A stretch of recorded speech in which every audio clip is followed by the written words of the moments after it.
Sans compte mortel. Alors de quoi parle le manga?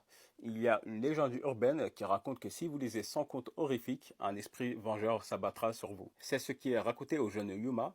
C'est un jeune garçon en primaire qui a des idées suicidaires et qui, là, s'apprêtait à commettre un suicide. Et il y a une camarade de classe qui va lui raconter cette légende urbaine. Et étrangement, ça va le convaincre à ne pas se suicider et il va se plonger quasi tous les soirs dans l'un de ses récits jusqu'à attendre son compte mortel et voir si cet esprit vengeur va bien apparaître. On ne connaît pas exactement ses motivations. On ne sait pas si il veut savoir comment il est. Il ne sait pas si c'est par plaisir qu'il veut revoir ça. Est-ce qu'il veut vraiment avoir peur? On ne sait pas exactement. La construction du manga est super intéressante car chaque chapitre correspond à une histoire. Dans chaque tome, il y a 10 histoires. Donc le manga sera terminé au 10e tome où on aura donc les 100 histoires. On est donc sur une anthologie horrifique par Anji Matono. Moi, j'ai trouvé les histoires plutôt cool. On va bien sûr pas crier de peur en lisant l'histoire, bien sûr, mais c'est divertissant. Il y a des histoires qui sont plutôt efficaces. Les dessins sont très bien. Je vais vous montrer bien sûr quelques pages. Il y a actuellement 4 tomes en France édités chez Akata. Il y a 8 tomes au Japon édités par Shogakukan. Personnellement, les mangas d'horreur, ça ne me fait pas peur, mais je trouve ça toujours divertissant. Et il y a des situations qui créent une ambiance bien horrifique et pas forcément qui va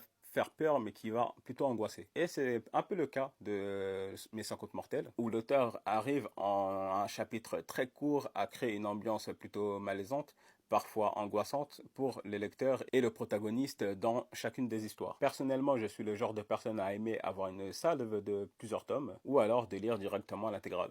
Et dans le cas de Mes 100 coups mortels, je trouve ça très efficace de lire tome par tome parce que on a directement plusieurs histoires. C'est une anthologie, donc c'est plus normal, je trouve, de lire tome par tome. Pour chaque chapitre, vous allez avoir une première page avec 4 cases où on retrouve le jeune Yuma qui est devant son bureau et qui s'apprête à lire une histoire. Il y a parfois des situations qui vont nous aider à comprendre pourquoi il avait des idées suicidaires, quelle est sa situation actuellement. J'avais un peu peur de retrouver une forte redondance au niveau des histoires, mais finalement c'est plutôt varié sur tout type de sujet avec tout type d'ennemis ou d'antagonistes. Au final, de ce que j'ai pu lire, ce n'est pas redondant. Faut juste ne pas avoir peur d'enchaîner plusieurs tomes. Ce que j'aimerais pour la fin du manga, c'est avoir de réelles explications sur pourquoi Yuma avait des idées suicidaires, quelle est sa situation sur sa famille, ses proches, etc.